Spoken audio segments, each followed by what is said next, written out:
Thank God those officers are safe. Well, how a courageous young woman is becoming the face of the parental rights fight. Allegedly sex trafficked, violated, and taken across state lines as an innocent and confused transgender teen. Now she's been thrust into the spotlight in President Trump's State of the Union. That's next.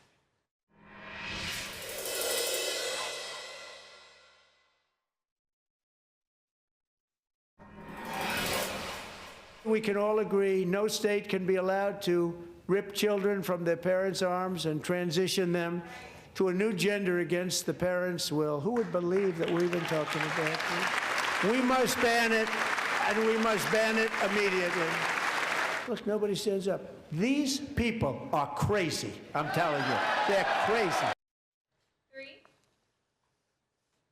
Well, Democrats stayed silent after that bold message from President Trump on our nation's children. In his State of the Union address, the president featured Sage Blair, a Virginia teenager who has faced a gauntlet of challenges. Court records show that she started identifying as male, but school officials never notified her parents. Those documents also revealed that Sage ran away from home in 2021. She was then allegedly trafficked on 2 separate occasions before being returned home to her parents. The Daily Wire writes this, quote, Sage ended up on the mean streets of Baltimore, where authorities rescued her from a convicted sex offender, according to records.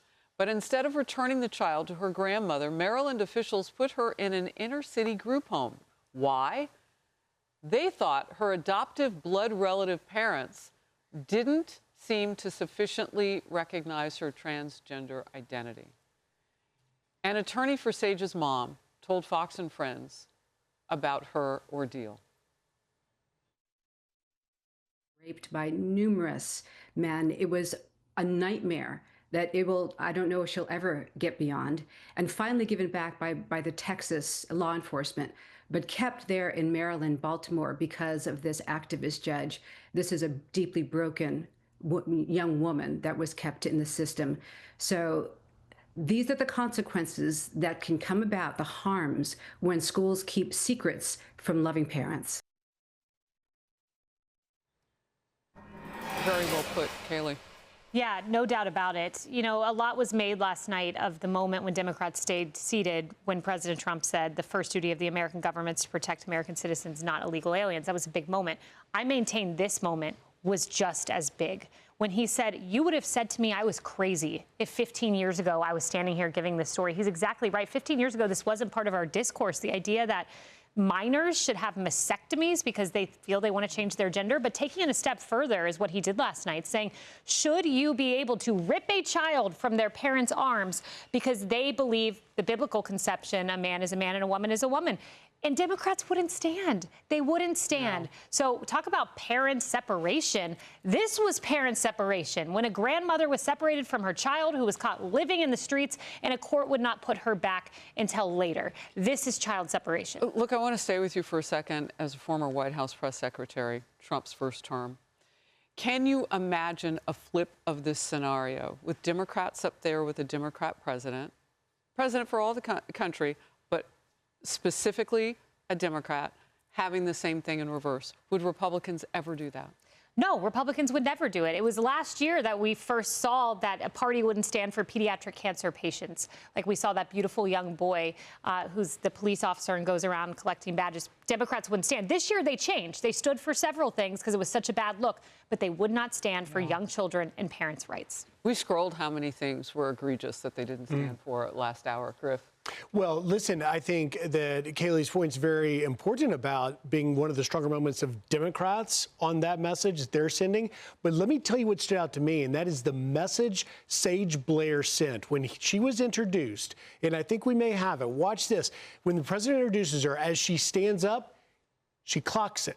You know what that is? That's a Gen Z symbol of approval. She's sending a message to young people just like her, like, this is important. I'm sending you a message. This is not okay. The horrific, here you go. You see, right there. She's clocking it. That is telling Gen Z people who have varying degrees of feeling about gender issues. She's saying, no, this is legit. I was wrong because of my school and then horrifically sex trafficked. And I think the message sent to young people watching that actually is important as well.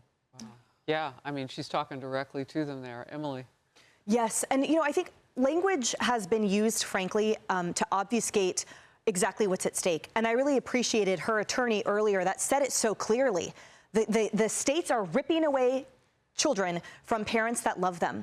And keep in mind how much we cover Gavin Newsom, who is running for president in 2028, unofficially thus far, who passed that legislation that if there's a custody battle and one parent says, no, I am honoring the way that my child was made as a masterpiece in his image, that parent somehow loses rights and the state steps in. There is no sort of wishy-washy language that can blur the lines of what exactly is happening.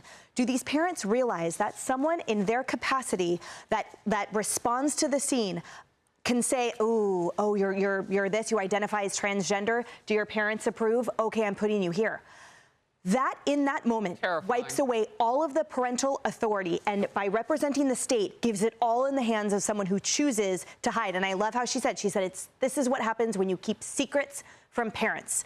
This is about keeping secrets from parents and having the state step in loco parentis as their custody. This is horrifying. Yeah, and it makes us angry when we hear that somebody else would like to take our child away from us. I wonder, can we do a survey and see how many of them are actually raising their own? Yes. Like that they want ours. How are they doing? How I feel. You can have a teacher, and you might not love that teacher. You have that teacher for a year. You have your parents for a lifetime. And when a teacher is trying to tell our children that they're not really the sex that they were born, and you don't have to tell mom and dad at home, but yet we're the ones who have to clean up the mess. We're the ones who have a child left scarred. We're the ones, this grandmother who's adopted her grandchild, Sage, this grandmother now has to pick up the pieces in her life after she was put in some home, and that person pretended to love her more than her own mother, her own grandmother would, and she was sexually assaulted over and over, according to her attorney. And those are the consequences.